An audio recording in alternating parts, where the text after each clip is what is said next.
Macam mana nak masukkan custom picture control untuk kamera Nikon? Satu hari satu info pasal kamera.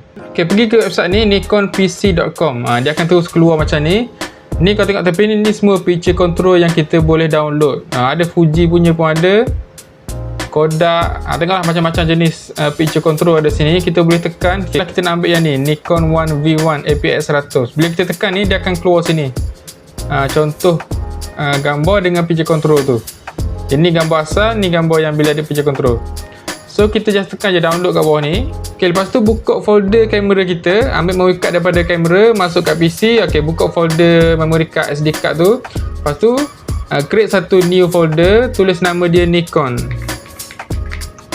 Lepas tu buka pula folder Nikon ni, buat satu lagi new folder, tulis nama dia custom PC.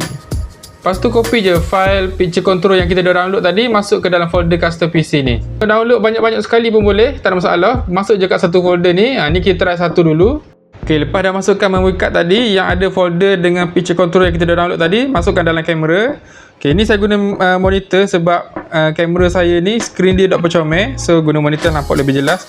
Yang ni saya guna Nikon One V1. Kalau kamera Nikon lain pun lebih kurang sama je. Lepas dah masukkan memory card tu, buka menu, cari je custom picture control. Mesti ada perkataan ni. Mesti ada perkataan ni, custom picture control, tekan. Okay, tekan load from SD card. Load from ataupun save to card. Gitu.